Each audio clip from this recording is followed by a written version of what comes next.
Welcome to Digital Asset News, where we take the top stories in cryptocurrency and digital assets and break them down to bite-sized pieces. Today, we're going to talk about some important levels that I think everybody needs to be aware of as far as like what is going on with Ethereum and why the 25th of June is so important as options are set to expire. We're going to take a look at a couple of different levels and where things should be. On top of that, on positive news, we're going to take a look at Guggenheim CEO Scott Minerd as he tweets out that cryptocurrency is the future. And this is kind of odd because Scott in the past has given some conflicting information. And then finally, on the good news of the day, or the uplifting news, we've got Charles Hoskinson saying that Ethereum will beat Bitcoin in the long run. Crazy.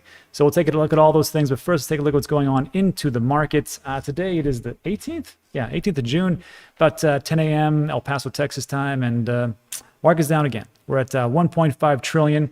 And again, this is going to play into what we just saw with the options expiration. So it's important that we take a look at these levels just to make sure that we're on the right track and what's going on. Everything is down. Let's just call a spade a spade. We're going to see Bitcoin roughly 36.6, might fall even lower. We're at 5% just in 24 hours. Ethereum's down. Tether's Tether, nobody cares. Nothing's up in 24 hours. And we might see a little bit more bloodshed. T-Fuel's up. And remember, Theta, they're launching their mainnet 3.0 at the end of June. So I think T-Fuel is going to keep going up until that happens. But that's what's going on. Let's just jump into today's top story. And actually, before we do that, just so you know, I had a great interview with the team leads over there at Silo. And I'll be doing putting together the video and editing it and putting it over at Dan Clips. This, I think, is a huge sleeper. And to me, this is kind of like one of those projects that is it's a super app, really. It's a digital wallet plus a totally encrypted messenger app that you can actually download right now and use. I have it on my phone. I have been using it. It works great. So I'll release that, hopefully by tonight or tomorrow. I have to have the team look at it. And it'll be over there on Digital Asset News Clips, where we do all the advancement things and all the things that are up and coming. Anyhow, this, my friends, is what's going on. 25th of June, this is next Friday. So this is a pretty important level to take a look at. So 25th of June carries significant importance as it may assist Ethereum in reaching its all-time high range, potentially. But in the past, it's done the exact opposite. So according to Skew, 646,300 ETH options will undergo expiration on the 25th of June, which is worth over $1.5 billion in open interest. And some people may say, well, who cares? Because it's only 1.5 billion and Ethereum is like way beyond that. But just like we saw with Iron Finance, when you just see a bunch of sales going on, even whales, people who have a lot of that cryptocurrency, and in this case, options. Once you start seeing things just go sideways or go down, people start selling. It seems like everybody starts to sell. So it is a domino effect, and sometimes it is what it is. Sometimes it's an overvalued asset, or sometimes it's just panic selling. Whatever you want to call it, it could not be good news potentially for Ethereum as things start to slide off. So this is what we're gonna have to look at. Expiry is 33% larger than the one that took place on 26th of March. And here's how the market unfolded after that first quarterly expiration. And what I'm gonna do, let me blow this up so you can see what I see. So here, we're looking at 2021. We're talking about March 26th. See, there's a little bit of just kind of like went down, down, down. And then that essentially is what happened as far as like it just kind of took a little bit of a dip. 5 days prior to the expiry, Ethereum's value had dropped 15% in the charts. However, between 26th of March and 15th of April, ETH's price surged by 60%. So down, down, down as all the expiration came about, and then boom, just started to take off, and then off we go. So be aware of what's going on here, because a lot of people will they'll look at it and go, okay, well, we just lost 15%, 20%, whatever else it is, and they start to panic sell and everybody starts to sell. But if you take a look at the history, not like it's going to definitely happen again. Remember, this is investment opinion, not investment advice.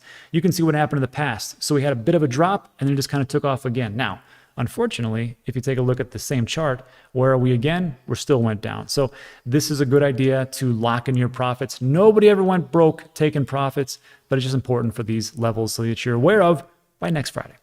And then to finish this up, according to data from Bybit, or Bybit, whatever you say it, Bybit, there is a huge amount of call options at 2,200 with higher strikes. It means that Ether's price needs to be above 2,200 when the expiration takes place for these 97,000 call options to come into play. Otherwise, they'll be completely worthless. And also similarly, if the strike price at 2,100 at press time, Ethereum is consolidating near 2,400. So the upper hand is on the bullish side, but a lot can change in a week. So we're looking at $2,200. And just as we saw over here at Trade the Chain, we are looking at a price today at 22.42. Now look, in 7 days, a lot can change. But if you're taking a look at what could potentially happen, once we start to dip down below that, just be aware that we could see some downside volatility, but it is normal, and this is one of the reasons why. So let me know what you think in the comment section. Let's move on to our next piece, which is Scott Minerd, Chief Investment Officer for Guggenheim. Been around a long time. He's been in the traditional market, and he's been a convert to crypto and digital assets. And it's kind of weird because he's been one of those guys who has randomly just put out tweets. And some people say that he's kind of like manipulating a little bit with his tweets, which maybe, I don't know. But he's been a supporter of crypto for a while, but just not too long ago, during that weekend when we're supposed to have like this huge dip, he put out a tweet and said something like, hey, be careful, massive volatility coming in. And for all you investors, just make sure that you're, aware of what's going on, which is pretty sweet and nice for a guy who runs a company that has like, it manages over $270 billion. That's nice. Some people said, we think he's just, manipulating, but hey, maybe just a nice guy. Maybe I'm just naive. Who knows? Anyhow, this is what he said. Scott Minerd, CIO of Guggenheim, said that while crypto is a volatile asset, it's the paradigm of the future. And he's right. When you're looking at these different YouTubers out there and you read different reports and all these different things, you have to understand there is two sides to the story for everything as far as like crypto, even traditional markets and equities and things like that.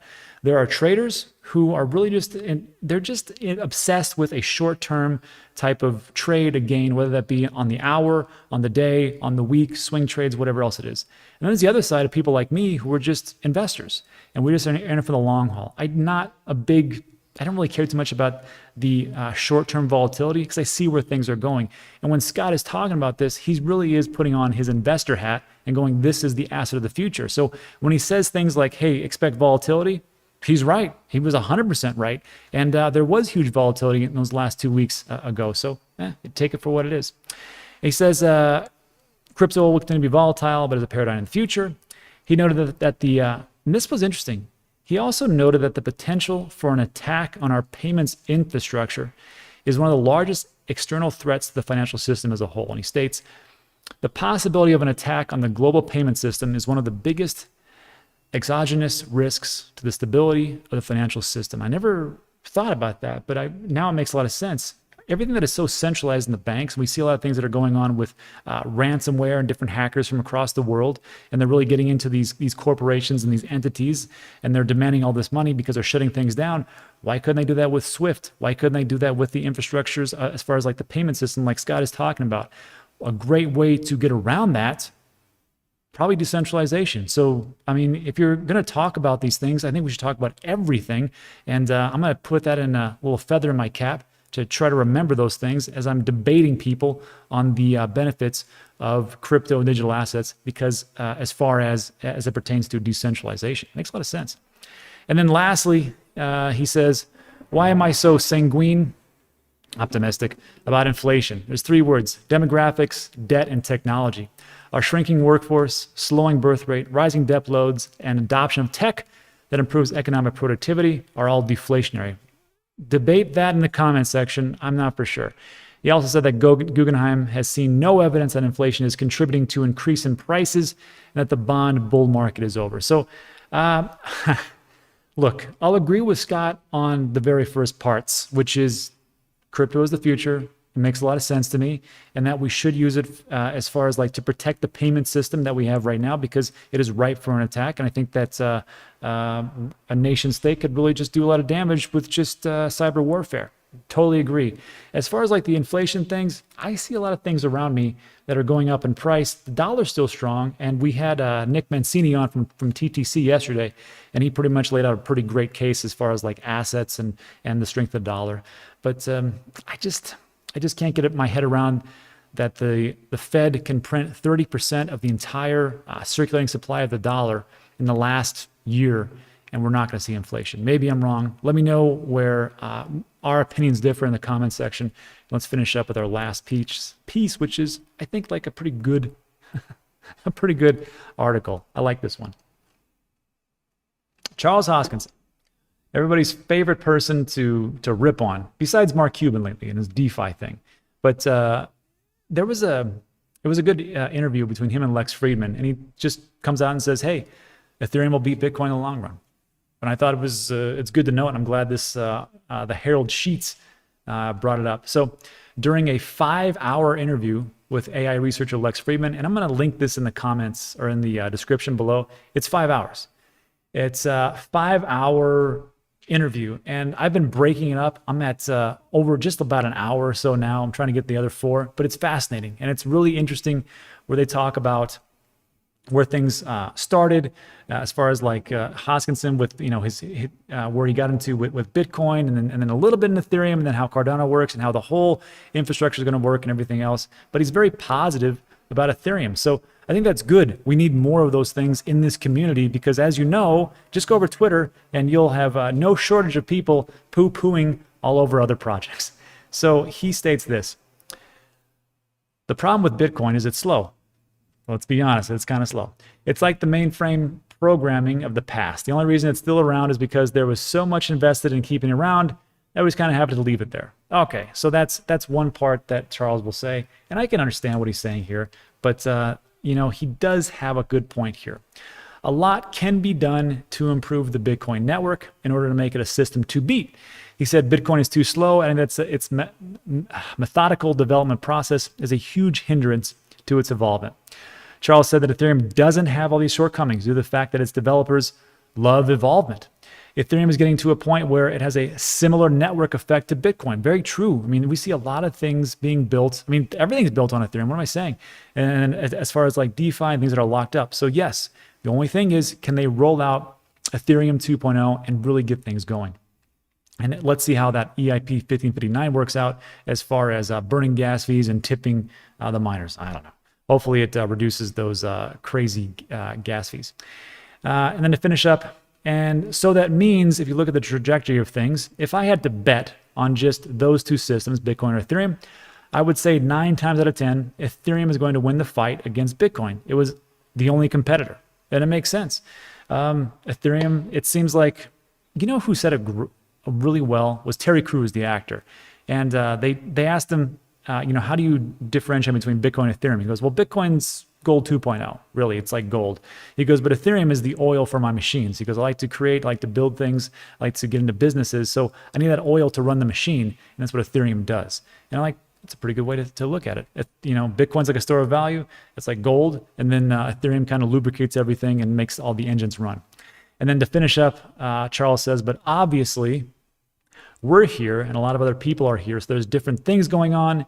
It's a much more complex game. And look, I don't know if there's one coin to rule them all, if it's just going to be a one game system. I don't think so, because we have so many different projects where blockchain and decentralization and smart contracts and DeFi and digital ID and all the good stuff that comes out of this sector can do. I just don't think that one project can rule them all and really encompass everything. I think it's going to take a community effort, and that's why I'm hoping that we can drop some of the tribalism and just get on board with each other. We're like brothers and sisters, if you think about it. And if you attack one of us, government, then you got to attack us all. That's just my 2 cents. All right, so that's it for today. So look, if you made it all the way to the end, thanks, I appreciate it. Consider liking the video if you liked it. Consider subscribing because a lot of things we talk about are time sensitive on this channel. Over on Dan Clips, we do more of the advancement stuff and more of the up and coming projects. We've already taken a look at World Mobile Token, which I think is going to change everything in Africa. We'll take a look at Charlie and CardStarter and Indigo Protocol. And we're going to be doing one with Giro Wallet. And we just got done with the wallet Silo, or as I call it, the super app. So that'll be up soon. So check it over at Dan Clips. Links in the description. Thanks so much. See you on the next one.